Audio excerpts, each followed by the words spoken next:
ఆ దేవుని గణపరిచాం ప్రియులారా. ఈ గొప్ప పరిశుద్ధ దినాన్ని ఆ ప్రభువు మనకు దయచేశారు.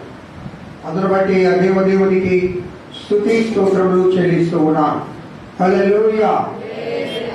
అందరూ పైకి లేచి నిలబడి సంకీర్తన భాగాన్ని ఉత్తర ప్రత్యుత్తర రీతిగా చదువుకుందాం. 111వ సంకీర్తన మనం చదువుకుందాం. మన మధ్యలో ఉన్న ప్రియ చదివిపిస్తుంది. ప్రియాక అందరూ ఆమెను అనుసరించండి.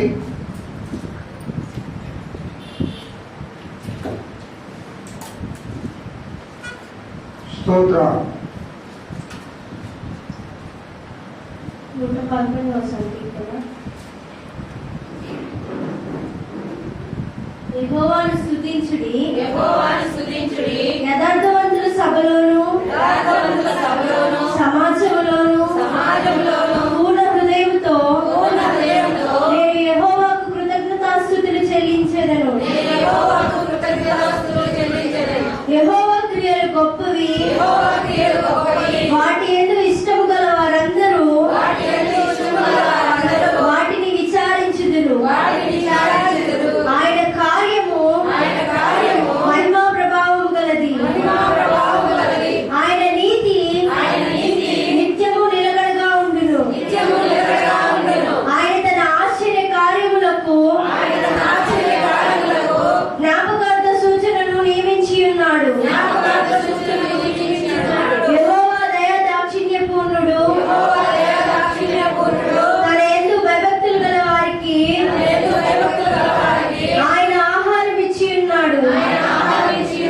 ఆయన నిత్యము తన నిబంధన జ్ఞాపకం చేసుకొనును. ఆయన తన ప్రజలకు అన్యజనుల స్వాస్థ్యమును అప్పగించి ఉన్నాడు. తన క్రియల మహత్యమును వారికి వెల్లడి చేసి ఉన్నాడు. ఆయన చేతి కార్యములు సత్యమైనవి, న్యాయమైనవి. ఆయన శాసనములన్నీ నమ్మకమైనవి, అవి శాశ్వతముగా స్థాపింపబడి ఉన్నవి. సత్యముతోను యథార్థతతోను అవి చేయబడి ఉన్నవి. ఆయన తన ప్రజలకు విమోచనము కలుగజేయువాడు. తన నిబంధన ఆయన నిత్యముగా ఉండ నిర్ణయించువాడు. ఆయన నామము పరిశుద్ధమైనది, పూజింపదగినది. యెహోవా యందలి భయము జ్ఞానములకు మూలము. ఆయన శాస్త్రముల అనుసరించు వారందరూ మంచి వివేకము గలవారు. ఆయనకు నిత్యము స్తోత్రము కలుగుచున్నది. ఆమేన్. Praise the lord. దేవుని పరిశుద్ధ నామమునకు స్తోత్రం కలుగును గాక. ప్రియులారా, ఓ మంచి సంకీర్తన దేవదేవుడి ఉదయకాల సమయంలో మనందరికీ దయచేశాడు. యథార్థవంతుల సమాజంలో పూర్ణ హృదయంతో యెహోవాకు కృతజ్ఞతాస్తుతులు చెల్లించాలి. ఎందుకు దేవుని స్తుతించాలి? ఎందుకు దేవునికి కృతజ్ఞతాస్తుతులు చెల్లించాలంటే ఈ సంకీర్తన భాగంలో ఒక్కొక్క చరణంలో గొప్ప దేవునికి ఉన్న గుణగణాలను ఇక్కడ ప్రభు బయలుపరుస్తున్నాడు. హల్లెలూయా. మొట్టమొదటిది ఆయన క్రియలు గొప్పవి కాబట్టి దేవుని స్తుతించాలి. రెండవది ఆయన కార్యములు మహిమా ప్రభావములు గలవి కాబట్టి ఆయన్ని స్తుతించాలి. మూడవది ఆయన నీతి నిత్యము నిలిచేది కాబట్టి దేవుని స్తుతించాలి. నాలుగవది ఆయన దయా దాక్షిణ్య పూర్ణుడు. వింటున్నారా లేదా? అందరూ జాగ్రత్తగా గమనం చేయండి. ఆయన దయా దాక్షిణ్య పూర్ణుడు. మూడవది తర్వాత ఆయన నిబంధనలను జ్ఞాపకం చేసుకునే దేవుడు. ఆయన చేతి కార్యములు సత్యమైనవి, ఆయన శాసనములు నమ్మకమైనవి. ఆయన సత్యముతోనూ యథార్థతతోనూ ఆయన శాసనములను స్థిరపరిచి ఉన్నాడు. హల్లెలూయా.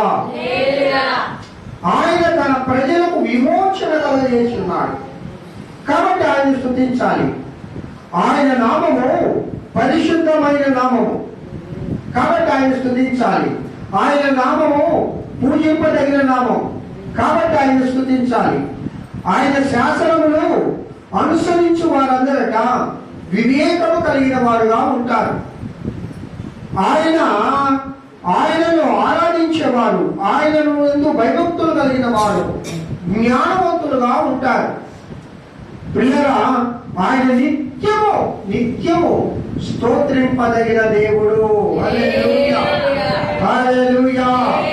యెహోవా క్రియలు గొప్పవి కాబట్టి యెహోవాను స్తుతించండి. యథార్థవంతుల సభలో సమాజంలో ఆ దేవదేవుని ఆరాధించాలి, స్తుతించాలి. మన ప్రభువు విమోచన అనుగ్రహించిన దేవుడు, మన ప్రభువు పరిశుద్ధమైన దేవుడు, మన ప్రభువు ఆశ్చర్యకార్యములు చేసే దేవుడు, మన ప్రభువు దయాదాక్షిణ్య పూర్ణుడు, మన ప్రభువు ఆయన నిబంధనలను నిత్యము జ్ఞాపకం చేసుకునే దేవుడు. ఆయన చేతి కార్యములు సత్యమైన ప్రియులారా, ఇంత గొప్ప దేవుని మనం ఆరాధన చేయాలి. ఇంత గొప్ప దేవుని ఆత్మతో సత్యముతో దేవుని ఆరాధించాలి. అందరము రెండు చేతులు పైకెత్తి ఆ దేవదేవునికి స్తోత్రాలు చెల్లిద్దాం. హల్లెలూయా, హల్లెలూయా, హల్లెలూయా, హల్లెలూయా. అందరూ దేవుని స్తుతించండి. ప్రభు సన్నిధిలో మనం చేరున్నాం ప్రియులారా. ఆ దేవదేవుని సన్నిధిలో మనం ఉన్నాం. ఆ ప్రభువు మనం తోడుగా ఉన్నాడు. ఆ పరిశుద్ధాత్మ దేవుని యొక్క తాకిడి మన మధ్యలో ఉన్నది. ఆ పరిశుద్ధాత్మ దేవుడు నీతో నాతో మాట్లాడడానికి సిద్ధంగా ఉన్నాడు. ఆ దేవదేవుని ఆరాధన చేద్దాం, స్తోత్రాలు చేద్దాం, స్తుతిద్దాం. మహోన్నతుల స్తోత్రం, మహిమాన్వితుల స్తోత్రం, కృప కలిగిన దేవా స్తోత్రం, నిన్న నేడు ఏకరీతిగా ఉన్న దేవా స్తోత్రం. దేవుని ఆరాధించేటప్పుడు అందరూ కూడా ఏక మనసులో ఆరాధించండి. ఎవరు కూడా డిస్టర్బ్ కావద్దు. మనమందరం ఏక మనసులో దేవుని ప్రార్థించినప్పుడు ఆ దేవుడు ఆశ్చర్యకార్యాలు చేస్తాడు మన జీవితంలో. ఆ దేవుడు నీతో మాట్లాడతాడు. ఆ దేవుడు నిన్ను సాధిస్తాడు. ఆయన నిన్ను బలపరుస్తాడు. పిల్లలు ఎందుకు మనం ప్రభు సన్నిధికి వచ్చాం? ఆ దేవుని సన్నిధిని మనం అనుభవించాలి. ఆ దేవుని సన్నిధిలో మనము ఆయన వైపు చూడాలి. ఆయన దేవుని సన్నిధిని మనం అనుభవిస్తూ ఆయన సన్నిధిలో మనం బలపరచబడాలి. హల్లెలూయా, హల్లెలూయా, హల్లెలూయా. స్తోత్రం, స్తోత్రం, స్తోత్రం, స్తోత్రం, స్తోత్రం. అందరూ దేవుని స్తుతించండి. యేసయ్యా, అందరూ నన్ను విడిచిన హల్లెలూయా, హల్లెలూయా, నీవు నన్ను విడువనంటివే. అందరూ నన్ను విడిచిన నీవు నన్ను విడువనంటివే. నా తల్లియు నీవే, నా తండ్రియు నీవే, నా తల్లి తండ్రి నీవే యేసయ్యా.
మహిమ ఘనత ప్రభావములు మీకేనా మమ్మల్ని మీరు బలపరుస్తూ వచ్చిన బిడ్డలందరినీ దీవించండి ప్రభావం చేసినైనా మాకు మీరు ఎలాగైనా స్వరంతో మాతో మాట్లాడండి మీ వైపు చూస్తూ ఉన్నాం రాజా మా యొక్క చేతులు మీ వైపు ఎత్తుతూ ఉన్నాము తండ్రి మా మనస్సు మా హృదయము మీ వైపు చూస్తూ ఉన్నట్టు మమ్మల్ని తృప్తిపరచమని కోరుచుకున్నాం వచ్చిన ప్రతి బిడ్డతో మాట్లాడమని ఏసునామం పెద్ద వేడుకొంచున్నాం తండ్రి ఆమేన్ ఆమేన్ ఆమేన్.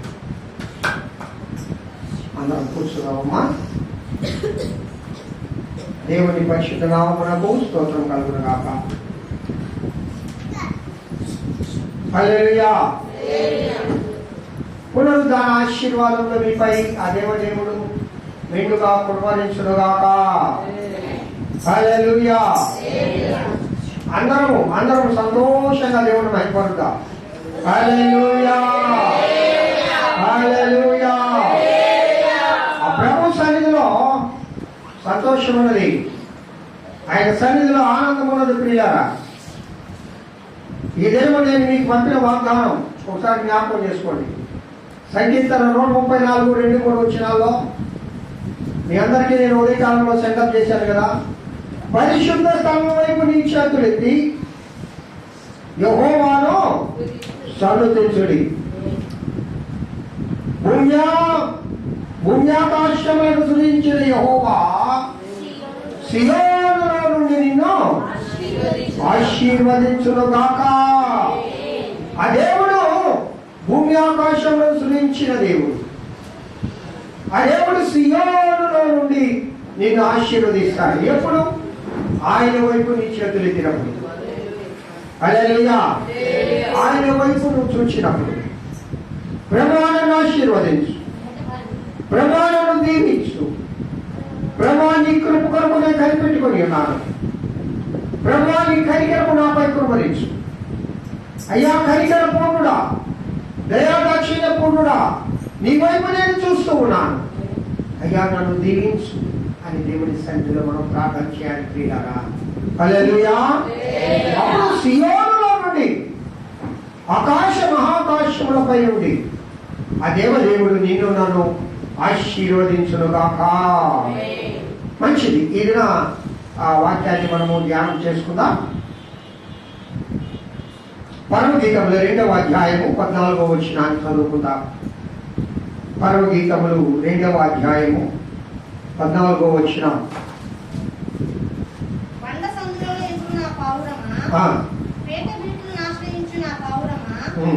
నీ స్వరము మధురము, నీ ముఖము మనోహరము, నీ ముఖము నాకు కనబడనిమ్ము, నీ స్వరము నాకు వినబడనిమ్ము. ఆమేన్, ఆమేన్, ఆమేన్.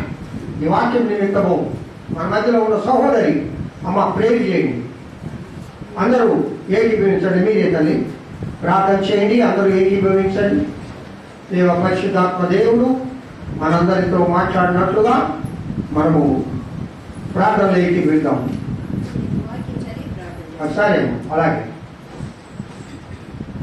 పంట సందులలో ఎగురు నా పావురమా, పేట వీటిని ఆశ్రయించు నా పావురమా, నీ స్వరము మధురము, నీ ముఖము మనోహరము, నీ ముఖము నాకు కనబడనిమ్ము, నీ స్వరము నాకు వినబడనిమ్ము. మహాపరిశుద్ధుడు నీ పరిశుద్ధమైన ఘనమైన నామమునకు బంగారు పాదాలు వేలాడదీసుకోవద్దు. చెప్పబడిన వాక్యం ఉందండి. నిమిత్తం మరి ప్రార్థన చేసేదిగా మీ శిలువ చాట మరుగుపరుచుకున్న ప్రభావ మీరే మాట్లాడమని ఇదిగోందండి. ఈ వాక్యం తండ్రి, ఈ స్వరం అన్న తండ్రి, ఆ యొక్క స్వరం ఎలా మరి మాట్లాడుతున్నారో ప్రభావ, ఇదిగో ఈ స్వరానికి విధేయులకు సహాయం చేయండి తండ్రి. అయ్యా విని వాక్యం అంతా విని వెళ్ళిపోవడం కాకుండా ఎల్లవేళగా తండ్రి ఈ వాక్యం భయము హృదయంలో 119 ప్రకారం తండ్రి ఈ వాక్య భయము నా హృదయంలో నిలుచుచుండేది తండ్రి. ఈ స్వరానికి విధేయులకు సహాయం చేయమని అతి శ్రేష్టమైన ఘనమైన నామకు వేలాది స్తోత్రాలు చెల్లించుకుంటున్నాను తండ్రి. ఆమేన్. దేవుడు పరిశుద్ధ వాక్యం దీవించుగాక. థ్యాంక్ యూ తల్లి. దేవుడిని దీవించుగాక. పిల్లగా ఈ దినము ఇక్కడ పావురము అనే అంశాన్ని మనము ధ్యానం చేసుకుందాం. ప్రార్థన పూర్వకంగా ఈ పావురంలో ఉండే గుణ లక్షణాలు ఏంటి, ఎవరి పావురము, ప్రియుడు ప్రియురాలిని పావురంతో ఎందుకు పోలుస్తూ ఉన్నాడు, ఆ పావురము ఎక్కడ నివాసం చేస్తూ ఉంది, అది ఎక్కడ ఎగురుతూ ఉన్నది, దాని స్వరం ఏ విధంగా ఉంది, దాని ముఖము ఏ విధంగా ఉంది, దాని స్వరం ఎవరు వినాలని కోరుకుంటూ ఉన్నారు, దాని ముఖ దర్శనం ఎవరు చేయాలని కోరుకుంటూ ఉన్నారు. ఇన్ని అంశాలు ఈ వచ్చిన భాగంలో ఆత్మదేవుడు మనకు తెలియజేస్తూ ఉన్నాడు. బండ సందులలో ఎగురు నా పావురమా. పావురము అనగా ఇది చాలా పరిశుద్ధమైనది. పావురము గురించి దేవుని గ్రంథంలో 7 ముఖ్య గుణాలు పావురములో ఉన్నాయి ప్రియులారా. మొట్టమొదటిది పావురము దేవుడు అంగీకరించే బలి. హల్లెలూయా. లేవియా కాండము 5వ అధ్యాయము 7వ వచనాన్ని ఒకసారి మీరు చదివితే దేవుడు అంగీకరించే బలి పావురము. రెండవది పావురము మూలుగుచ్చు కనిపెడుతుంది. పావురము మూలుగుచ్చు కనిపెడుతుంది. చూడండి యెషయా గ్రంథము ఈ చదవడం ఈ వచ్చినాన్ని 38వ అధ్యాయము 14వ వచనం. యెషయా గ్రంథము 38:14. మంగళకత్తి పిట్టవలెను, ఆ, ఓదేవు పురుగు వలెను, ఆ, నేను కిచకిచలాడుచుని ఆ. పువ్వు వలె మురికితిని. ఎలాగంట? నేను గువ్వ వలె మురికితిని. మూల్గితిని అనగా పావురంలో మొదటి ఉన్న గుణలక్షణం ఏంటంటే దేవుడు బలికి అంగీకరించే విధంగా ఉంటుంది. అది ఎప్పుడు దేవుడి బలికి అంగీకరించబడుతుందంటే నేను మూలుగుచ్చు గువ్వలే మూలుగుచ్చు ఉన్నాను అంటారు. అనగా ఇక్కడ భారభరితమైన ప్రార్థన జీవితాల గురించి పావురం మనతో మాట్లాడుతూ ఉంది. ప్రియులారా, ఆ మూలుగు అది దేవుని మొరపెడుతూ ఉంది, దేవుడితో మాట్లాడుతూ ఉంది.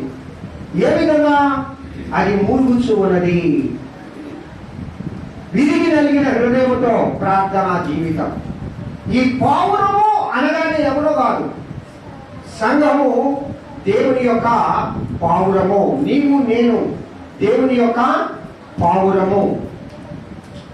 తర్వాత అది నిష్కపటమైనది. ప్రియులారా, మత్తయి సువార్త 10వ అధ్యాయము 16వ వచనంలో యేసుక్రీస్తు ప్రభువు తన శిష్యులను సేవకు పంపిస్తూ అక్కడ మాట్లాడతాడమ్మా. చూడండి, చదువునానా? ఇదిగో, ఆ. తోడేళ్ల మధ్యకు గొర్రెలను పంపినట్లు తోడేళ్ల మధ్యకు గొర్రెలను పంపినట్లుగా నేను మిమ్మల్ని పంపుచున్నాను. నేను మిమ్మల్ని పంపుతూ ఉన్నాను. కనుక పాము వలె వివేకులను, పాము వలె వివేకముగాను పావురం వలె నిష్కపటముగా ఉండుడి. పావురము వలె నిష్కప్తముగా ఉండుడి. ఈ పావురము యొక్క బుద్ధి ఎలాంటిదనగా నిష్కప్తమైనది, అనగా పాపము లేనిది, అనగా డాము లేనిది, అనగా మచ్చ లేనిది, అనగా నిష్కళంకమైనది పావురము. తర్వాత ఈ పావురము పరిశుద్ధాత్మకు సూచనై ఉన్నది.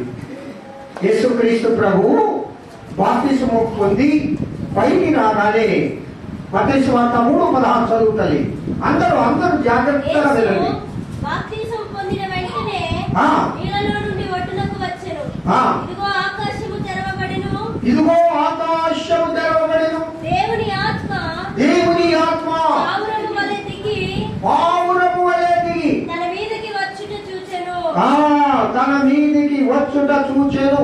ఇక్కడ పావురము దేనితో సూచించబడుతుంది? పరిశుద్ధాత్మతో సూచించబడుతుంది. పావురము సమాధానానికి గుర్తు. 5వది ఏంటమ్మా?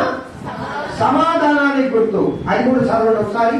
ఆదికాండము 8వ అధ్యాయము 1వ వచనం. చాలా మంది సభలో మనం చూస్తూ ఉంటాం, పావురాలను ఎదిరేస్తారు. పావురం అంటే సమాధానం. 8:1 చదువునా? ఆదికాండం దేవుడు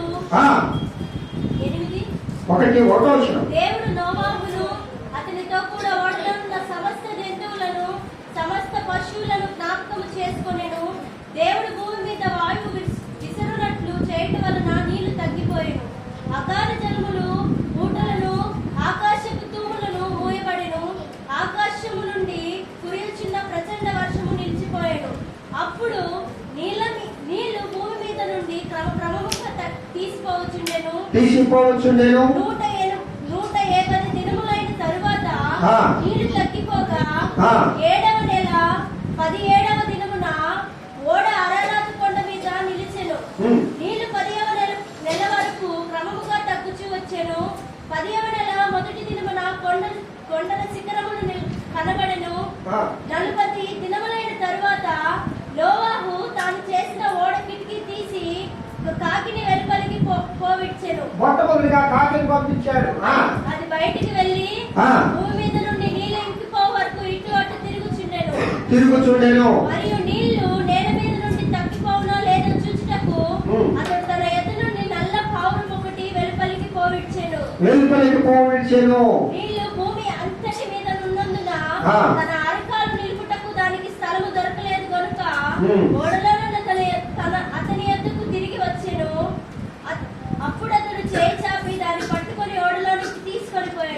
ఆమె చాలు. ఇక్కడ మనకు తెలుసు ఎన్ని దినాలమ్మా అక్కడ నీళ్లు వెళ్ళిపోయాయి? 150. ఆ యొక్క జల ప్రళయము 40 రాత్రులు 40 పగళ్ళు. అంతవరకు భూమి మీద వర్షం లేదు. అంతవరకు కేవలము భూమి నుండి వచ్చే ఆవిరి, పై నుండి వచ్చే మంచు ద్వారా మాత్రమే పంటలు భూమి మీద పండేవి, నీరు ఆ విధంగా ఉండేది. చూడని దాని నిమిత్తము నోవహుకు దేవుడు జ్ఞాపకం చేయగా ఇక్కడ ఒక పావురము, తర్వాత పావురము ఒలీవల మొక్కను తీసుకొస్తుంది. మొదట నల్ల పావురాన్ని పంపిస్తాడు, కాకిని పంపిస్తాడు. కాకి వస్తుందామా తిరిగి? కాకి ఎందుకు రాలేదు చెప్పండి? అక్కడంతా ఏమున్నాయి? మురిగిపోయిన శవాలన్నీ ఉన్నాయి. కాకి ముందు చూపించింది. నిజముగా మొదట ఆ నోహు గారు కాకిని ఎందుకు పంపాలి? పావురైనా పంపొచ్చుగా. కానీ ఆ కాకిని పంపితే ఈ ప్రపంచంలో ఏ విధముగా నీరు ఉన్నది, అది వచ్చిందా? నీరు ఉన్నట్టే. రాలేదా? అది దేని అయిపోతుంది? మురికి అయిపోతుంది.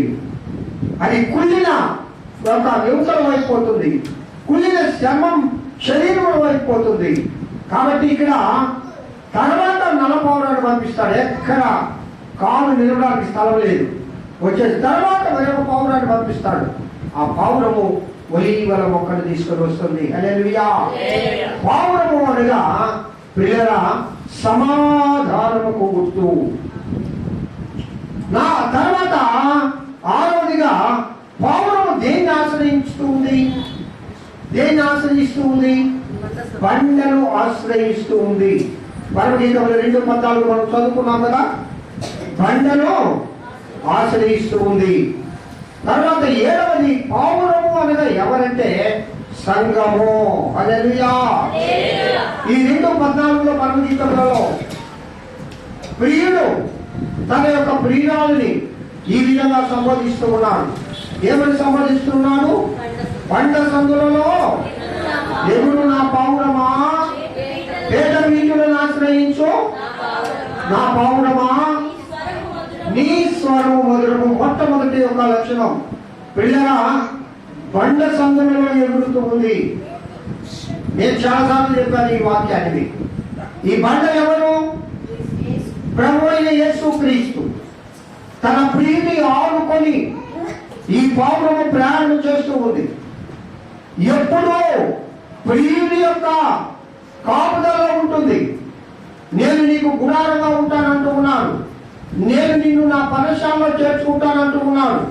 నేను నీకు కోటగా ఉంటానంటూ ఉన్నాను. నేను నీకు ఆశ్రయపురముగా ఉంటానంటూ ఉన్నాడు. ప్రియరా ఆయన మనకు మంచి కాపరి, గొప్ప కాపరి, మహాకాపరిగా ఉంటానంటూ ఉన్నాడు. తన గొర్రెల కోసము తన ప్రాణమును పెట్టే ప్రియుడుగా మన దేవుడు ఉన్నాడు. ఇక్కడ ఆయన బండ. హల్లెలూయా. ఈ బండ ప్రభు యేసుక్రీస్తు. మూలకు తలరాయి ఆయనే. ఈ సంఘానికి శిరస్సు, ఈ సంఘానికి పునాది. ఈ సంఘము ఎవరి మీద కట్టబడింది? క్రీస్తు. క్రీస్తు అనే బండ మీద కట్టబడింది. కాబట్టి సంఘములో ఉన్న విశ్వాసులందరూ మనమందరము పావురం వలె ఉండాలి. ప్రియులారా మన జీవితం పరిశుద్ధమైనదిగా ఉండాలి. మన జీవితం దేవుడు అంగీకరించిందిగా ఉండాలి. మూడవది మన జీవితం మూలుగుచు ఎల్లవేళలా దేవుని ప్రార్థించే అనుభవం నీకు ఉండాలి. హల్లెలూయా. పావురం మూలుగు మీరు విన్నారా లేదా? మేము మా ఇంట్లో పావురాన్ని పెంచేవాళ్ళం. మీ ఇంట్లో కూడా పెంచారు కదా. అవి ఎట్లా మూలుగుతాయి? అవి ఆ మూలుగుతూ ఉంటే చాలా మంది అన్నిలు అయితే పావురాన్ని ఇంట్లో పెంచుకోరు. పావురం ఇంట్లో పెంచుకుంటే వాళ్ళకి ఏదో అపశృతి లేక ఏదో శాపం తగులుతుందని. కానీ మనం పావురాలను పెంచుకుంటాం. ఎందువల్ల? ఈ పావురము ఎవరు? పరిశుద్ధాత్మకు సూచన. ఈ పావురం ఎవరు? సంఘానికి సూచన. ఈ పావురము నిష్కపటమైనది. ఈ పావురము ప్రియులరా ఎప్పుడు బండను ఆశ్రయపురముగా చేసుకునే ఉంది. అనేక రకాలైన గాలులు, అనేక రకాలైన ఉప్పెనలు, అనేక రకాలైన తుఫాన్లు అనేక రకాలైన శోధనలు వస్తూ ఉన్నప్పుడు ఆ బండను ఆపుగా చేసుకొని ఆ పౌరము నివాసం చేస్తుంది. హల్లెలూయా. ఏ యొక్క ఆపద కూడా, ఏ శాపము కూడా, ఏ శోధన కూడా నీకు తగలకుండా ఉండాలంటే నీకు ఆశ్రయకరంగా ఎవరు ఉండాలి? క్రీస్తు అనే బండ ఉండాలి. హల్లెలూయా. క్రీస్తు అనే బండ మీద నువ్వు కట్టబడాలి. నీ ఇల్లు ఎక్కడ కట్టబడాలి? నీ విశ్వాసం అనే ఇల్లు ఇష్టడాల మీద కట్టబడకూడదు, రాతి నేల మీద కట్టబడాలి. ఆ బండ ఎవరై ఉండాలి? యేసు క్రీస్తు అయి ఉండాలి. ఆ బండ మీద నీ విశ్వాస నామ కట్టబడినప్పుడు, నీ విశ్వాస జీవితం కట్టబడినప్పుడు, ప్రియ దేవుని బిడ్డ, గాలులే రాని, వర్షమే రాని, బీభత్సమే జరగని, ఏదేది జరగని, దేవునికి కూడా నీ విశ్వాస నామ పడిపోదు, నీ ఇల్లు పడిపోదు. హల్లెలూయా. ఎందువల్ల? నువ్వు ఎవరిని ఆశ్రయంగా చేస్తున్నావు? నీ ఆశ్రయపరముగా ఎవరు ఉండాలి? ప్రభు అయిన యేసు క్రీస్తు వారు ఉండాలి. మన కాలంలో ఆశ్రయపరములు ఉండేవి. అవి ఎందుకు ఉండేవో తెలుసా? మన కాలంలో ఆశ్రయపరములు ఉండేవి. అవి ఎందుకు ఉండేవంటే, ఎవరైనా ఒక తప్పు చేస్తే వాడిని శిక్షించాలి. ఆయన వచ్చాడు, ఆ కుర్చీ ఒకటే కూర్చున్నాడు బయట. ఎవరైనా సన్నిధుడు ఇంకొచ్చాడు, అడు కుర్చీ.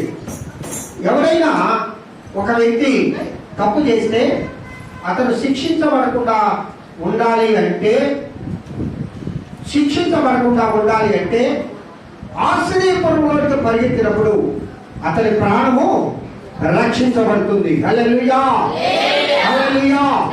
ఈ శాపం అనే శిక్ష, పాపం అనే శిక్ష, శోధన అనే శిక్ష, వేదన అనే శిక్ష, ఈ యొక్క జన్మ కర్మ పాపములు నీకు తప్పించబడాలంటే నువ్వు ఆశ్రయపురంలోనికి రావాలి. హల్లెలూయా. ఈ ఆశ్రయపురము ప్రభు అయిన యేసు క్రీస్తు. ఈ ఆశ్రయపురము ప్రభు అయిన యేసు క్రీస్తు. నిన్ను నన్ను ప్రియ దేవుని బిడ్డలారా, మనల్ని శిక్షించబడకుండా మన కోసం ఆయన శిక్షించబడ్డాడు. నువ్వు ఎక్కవలసిన శిలువ ఆయన ఎక్కాడు. నువ్వు శాపంగా మార్చబడాలి, మన కోసం ఆయన శాపంగా మార్చబడ్డాడు. నువ్వు నలగొట్టబడాలి, మన కోసం ఆయన నలగొట్టబడ్డాడు. నువ్వు మరణ పాత్రుడు కావాలి, మరణ కోసం ఆయన మరణించాడు. నీ శాపము, నీ పాపము, నీ యొక్క దోషభరితమైన నీ జీవితం ప్రభు పరిశుద్ధపరచడానికి ఆయన తను తాను శిలువ పైన అప్పగించుకున్నాడు. హల్లెలూయా. హల్లెలూయా. ఆ శిలువ పైన ఉన్న యేసు, నీకు దాహం ఉందా? ఆ బండను కొట్టు, నీళ్ళు వస్తాయి. నీకు దాహం ఉందా? ఆ బండ దగ్గరికి రా, నీకు ఆశ్రయం దొరుకుతుంది. నువ్వు స్థిరమైన నివాసం చేయాలనుకుంటున్నావా? ఆ బండ పైన నీ విశ్వాస జీవితాన్ని కట్టుకో. ఆ ఆశ్రయపురముగా ఆ దేవుని దగ్గరికి రా. ఈ పావురము బండను ఆశ్రయిస్తూ ఉంది, బండతోనే జీవిస్తూ ఉంది. ప్రియరా, వేద బీజులను ఆశ్రయించు నా పౌరమా అంటాడు. చూడండి, బండ సందులలో ఎగురు నా పౌరమా. ఈ లోకంలో మనం అందరూ ప్రయాణం చేసుకుంటున్నాం. ఎప్పుడు కూడా మన ప్రయాణం బండ సందులలోనే ఉండాలి. యేసయ్య యొక్క కనుసరణలోనే మన ప్రయాణం ఉండాలి. ప్రియ విశ్వాస జీవితంలో అనేక శోధనలు వస్తూ ఉంటాయి, అనేక వేదనలు వస్తూ ఉంటాయి, అనేక కష్టాలు వస్తూ ఉంటాయి. నీకు ఎవరు తోడుగా ఉండాలి?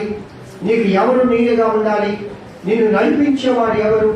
నీకు తోడుగా ఉండి నీ శోధనలో, నీ బాధల్లో, నీ కష్టాల్లో, నీ కన్నీటిలో నీకు విమోచన కలుగజేసేవాడు ప్రభు అయిన యేసు క్రీస్తు. హల్లెలూయా. ఆయనే నీకు బండగా ఉన్నాడు. ఆ పేట వీధులు నువ్వు ఆశ్రయించు, ఆ బండ సందులలో నువ్వు ప్రయాణించు. ఎప్పుడు దేవుడే ఆశ్రయముగా నువ్వు కలిగి ఉండాలి. సంఘము అనగా యేసు శిరస్సుగా ఉండాలి. నీ ఆలోచన, మన శరీరానికి ఆలోచన ఇచ్చేది మన శిరస్సు కదా. మన ఆలోచన మంచిదైతే మన జీవితం అంతా మంచిగా ఉంటుంది. మన తలంపులు మంచివైతే మన నడక మంచిగా ఉంటుంది. మన తలంపులు మంచిగా ఉంటే మన చూపు మంచిగా ఉంటుంది. మన తలంపులు మంచిగా ఉంటే మన మాటగా మంచిగా వస్తుంది. మన తలంపులు మంచిగా ఉంటే మన ప్రవర్తన మంచిగా వస్తుంది. అందుకే పావురము పరిశుద్ధమైనది. కొట్టి ఇనమా పావురం ఎలాంటిది? రెండవది నిష్కప్తమైనది. పావురం ఎలాంటిది? నిష్కప్తమైనది. మూడవది దేవుడు అంగీకరించే బలి అది. హల్లెలూయా, హల్లెలూయా. దేవునికి అంగీకారంగా మనం బ్రతుకుందాం. మన హృదయాన్ని దేవుడు అంగీకరిస్తాడా? ఇది ఆయన బలిపీఠం. ఈ బలిపీఠం దగ్గరకు మనం వచ్చాం.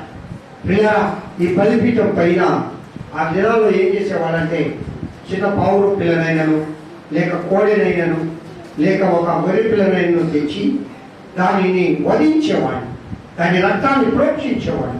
కారణం ఏంటి? అది ఎవరి పాపాలను క్షమించబడాలో వారి దేవుడు చెప్పి ఈ యాజకుడు ఆ యొక్క దహన బలిగానో లేక పాప పరిహారార్థ బలిగానో దాన్ని అర్పించేవాడు. ఎందుకు? నీకోసరము నా కోసరము ఆ దినాలలో బలులు అర్పణ కావాలంటే వాడికి చెప్పు, నాకు చెప్తారు కదా, చెప్తారు. ఓకేనా? కాబట్టి మనము బలిగా అర్పించబడాలి. ప్రైజ్ ది లార్డ్, హల్లెలూయా. ఏ బలి అర్పించాలి దేవుని సన్నిధిలో? ఏ బలి అర్పించాలి? మన శరీర కార్యములను బలిగా అర్పించాలి. అవి బూడిదగా మారిపోవాలి ప్రియుల. అవి ఏది కూడా కోపము, అసూయ, ద్వేషము, మత్సరము, ఈ లోక సంబంధమైన శరీర కార్యాలన్నీ ఆ బలిగా అర్పించాలి.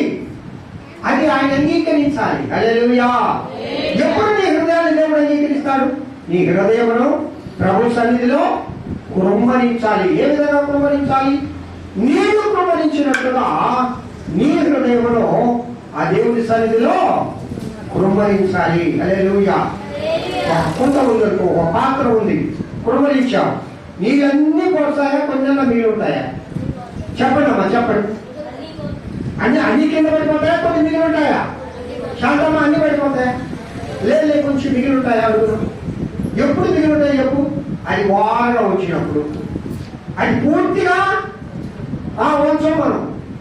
మనం పూర్తిగా దేవుడికి బలి అర్పించు. సంపూర్ణంగా దేవుడికి మనం అర్పించుకో. కొన్ని మనం ఉంచుకుంటాం, కొన్ని దాచిపెట్టుకుంటాం. పనికి వస్తాయిలే ఎప్పుడు అవసరమైనప్పుడు కదా. అవసరమైనప్పుడు కొన్ని పనికి రావాలి. మనకి అన్ని ఏడా అర్పిస్తే ఎట్లా? అన్ని బూడిదిగా మారితే ఎట్లా? అన్ని దేవుడి సన్నిధిలో అర్పిస్తే ఎట్లా? కొన్ని అవసరం వస్తాయి మనకి, దాచిపెట్టుకుంటాం.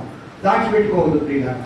దేవుడి సన్నిధిలో మనము శరీరాశ, నేత్రాశ, జీవడము అనే మన హృదయంలో ఉన్న ప్రతి దానిని ప్రభు సన్నిధిలో మనం అర్పించుకోవాలి. హల్లెలూయా. అప్పుడే నువ్వు పావురంలాగా మారుతావు. అప్పుడే నీ జీవితం పరిశుద్ధంగా ఉంటుంది.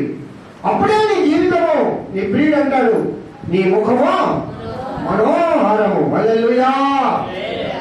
నీ ముఖము మనోహరము, నీ స్వరము మధురమైనది.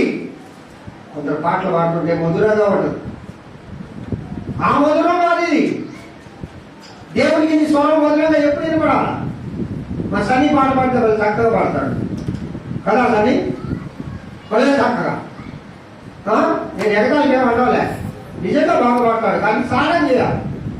సాధన చేస్తే ఇంకా ప్రతిరోజు దేవుడి సన్నిధికి వచ్చి సాధన చేస్తే ఏదైనా దేవుడు దాన్ని మన స్వరాన్ని మారుస్తాడు.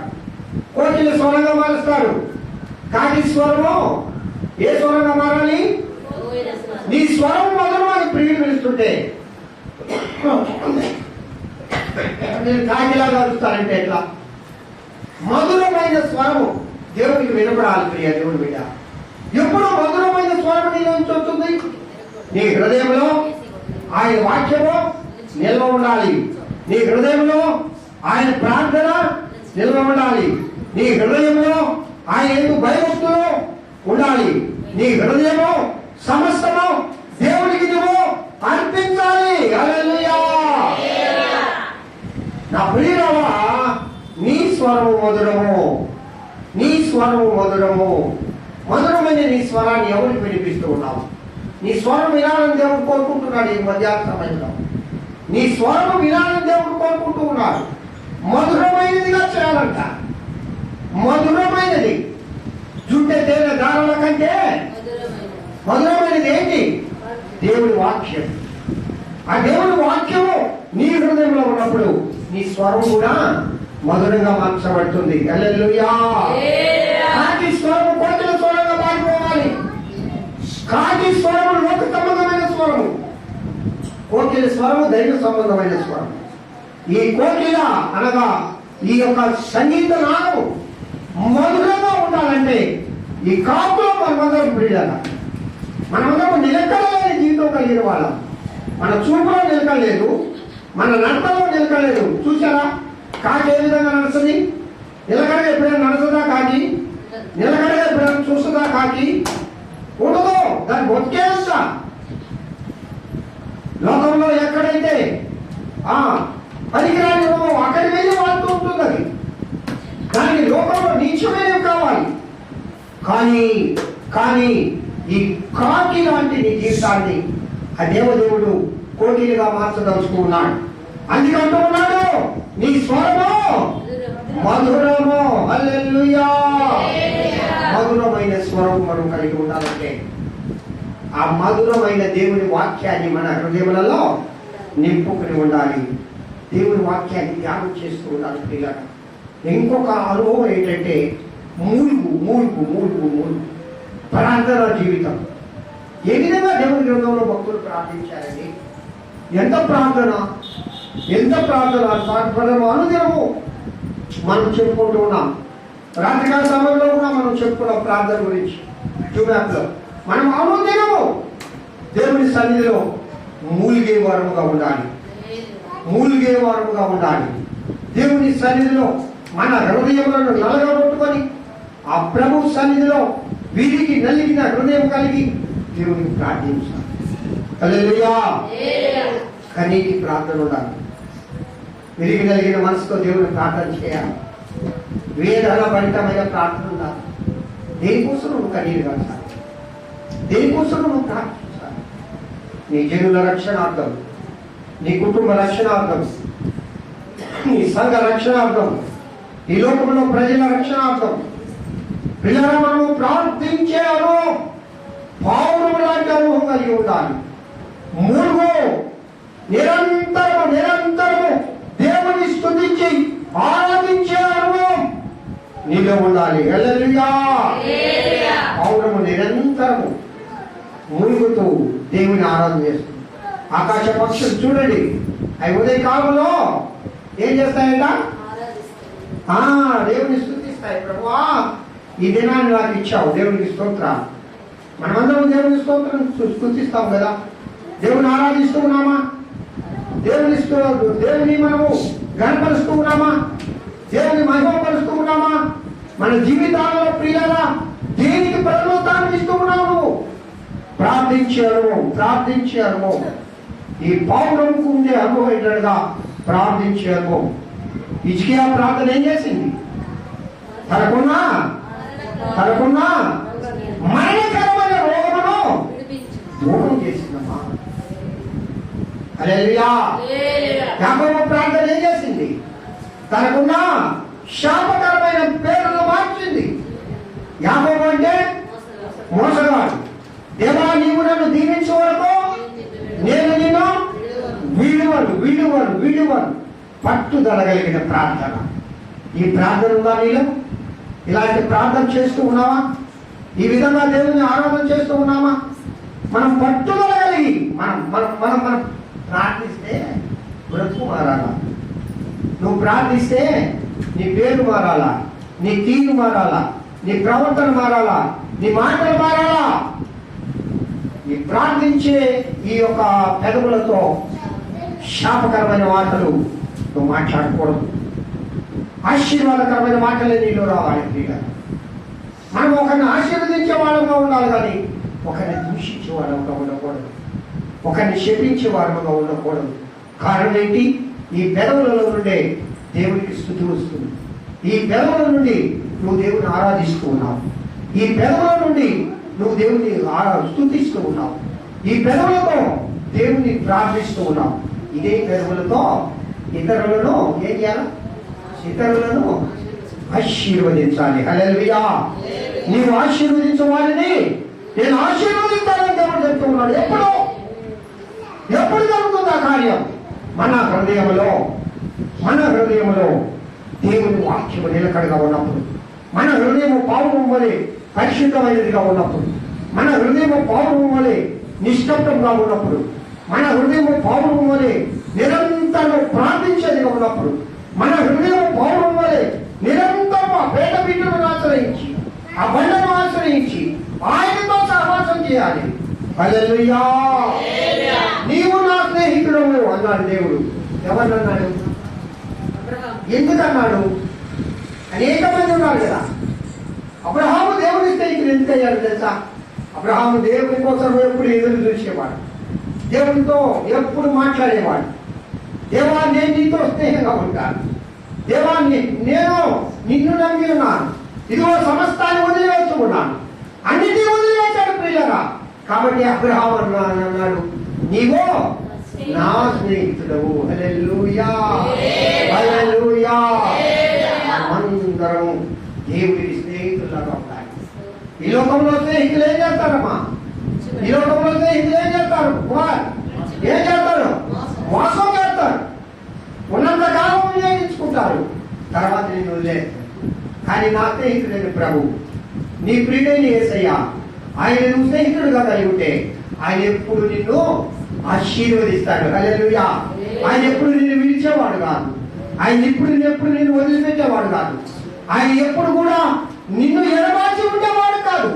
నీకు తోడుగా ఉండి నిన్ను నడిపించి నీతో కూడా వచ్చే దేవుడు. హల్లెలూయా. ఏ సమయాల్లో? కష్ట సమయాల్లో, శోధన సమయాల్లో, వ్యాధులు వచ్చినప్పుడు, నీకు ఏ పరిస్థితుల్లో ఉన్నా ఆ పరిస్థితుల నుండి పైకి లేపే గొప్ప స్నేహితుడు నీ ప్రభు అయిన యేసయ్య. ఎప్పుడు ఉంటాడంటే ప్రియులరా, మనము దేవుని ఆశ్రయించాలి.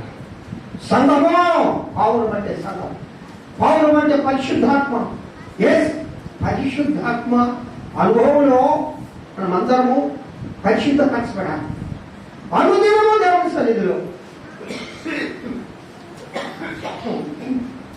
పరిశుద్ధపరచబడాలి.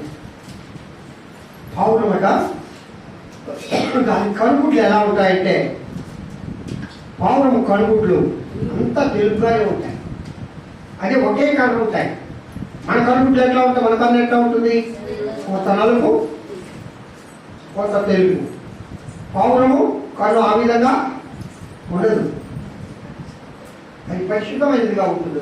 అందుకే దేవుడు పరిశుద్ధాత్మ రూపం అనగానే పావురముని చూపించింది. కాబట్టి దేవుడు వెళ్ళారా, మనము దేవుడు అంగీకరించే వారుగా ఉండాలి. మూలుగు చుక్కలు పెట్టి ప్రార్థించే వారుగా ఉండాలి. నిష్కపటమైన వారుగా ఉండాలి. పరిశుద్ధాత్మను పొందిన వారుగా ఉండాలి. సమాధానకరమైన జీవితాన్ని అనుభవించే వారుగా ఉండాలి. ఎల్లప్పుడూ ఆ పేట బీటుల్ని ఆశ్రయించాలి, ఆ బండనే ఆశ్రయించాలి.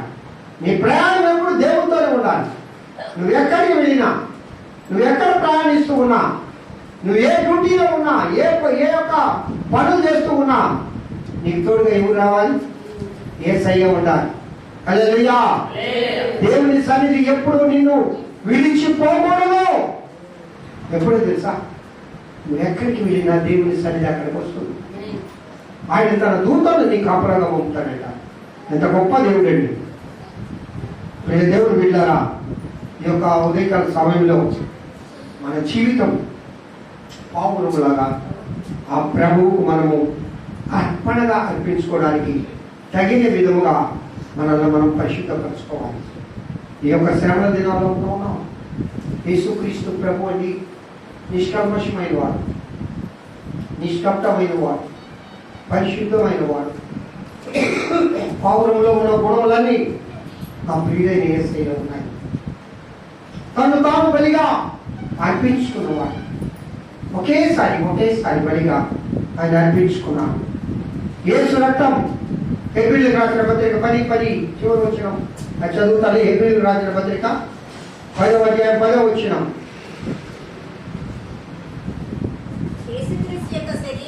ఒక్కసారి అప్పగించబడడం చేత యేసు క్రీస్తు యొక్క శరీరము ఒక్కసారి ఆ. ఒక్కసారి అర్పింపబడడం చేత ఆ. ఆ చిత్తమును బట్టి మనము పరిశుద్ధపరచబడి ఉన్నాము. ఆమేన్. యేసు క్రీస్తు శరీరము ఒక్కసారి అర్పించబడడం చేత ఆయన చిత్తాన్ని బట్టి మనము పరిశుద్ధపరచబడి ఉన్నాము. హల్లెలూయా.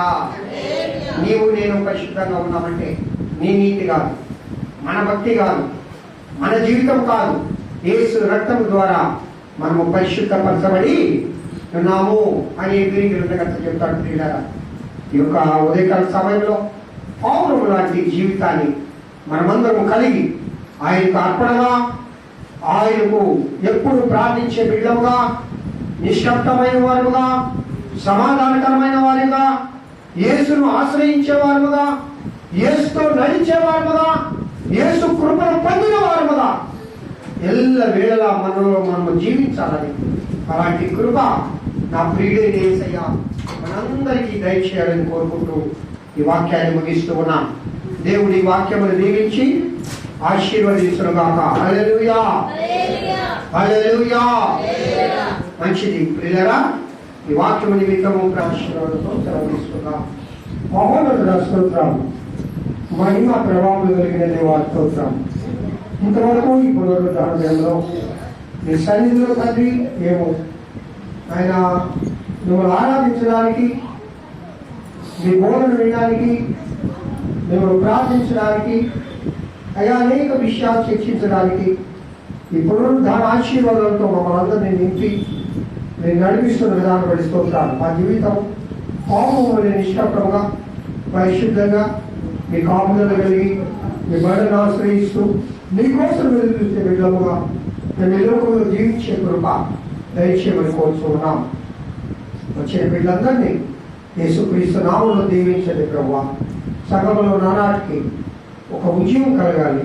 ప్రార్థించే తల్లులు, ప్రార్థించే పురుషులు, ప్రార్థించే స్త్రీలు లేవాలి తండ్రి.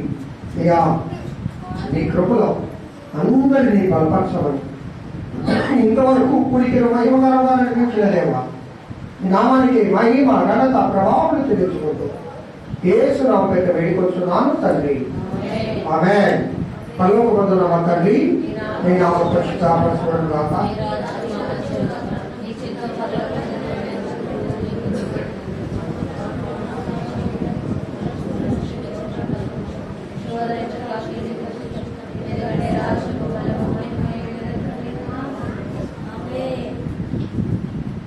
మన తండ్రి అయిన దేవుని నుండి కుమారుడైన యేసుక్రీస్తు నుండి పరిశుద్ధాత్మను నీకే సహవాసం ఇంతవరకు ఆయన కృపలో, ఆయన సన్నిధిలో చేరిన వాళ్ళందరికీ సర్వలోక పరిశుద్ధులను సార్వత్రికంగా అనారోగ్యంగా ఉంటూ దైవ సన్నిధికి రాలేక ఇంటి దగ్గర ప్రార్థిస్తున్న బిడ్డలకు ఇప్పుడు ఎల్లప్పుడు సదాకాలంతో నడిపించును గాక. ఆమేన్, ఆమేన్. ఆశీర్వాదములు మీదా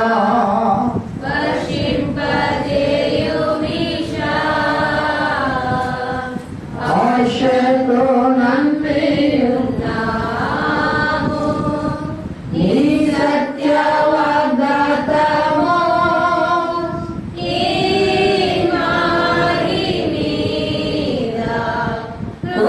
కుమ్మరించుము దేవా. ప్రేమ వర్షములు కుమ్మరించుము దేవా. ఆమేన్. మన ప్రియుడైన యేసయ్య కృప, ఆయన ప్రేమ కలిగిన హస్తము రాబో దినములన్నిటిలో ఆయన మీకు తోడుగా ఉండి నడిపించును గాక. ఆయన కృపాక్షేమములు మీ వెంట వచ్చును గాక. ఆయనలో మనం పావురం వలె పరిశుద్ధంగా జీవిస్తూ ఆయననే ఆశ్రయించును గాక. Praise the lord. మీ అందరికీ యేసుక్రీస్తు నామమున వందనాలమ్మా. Praise the lord. దేవుని నామమున స్తోత్రం.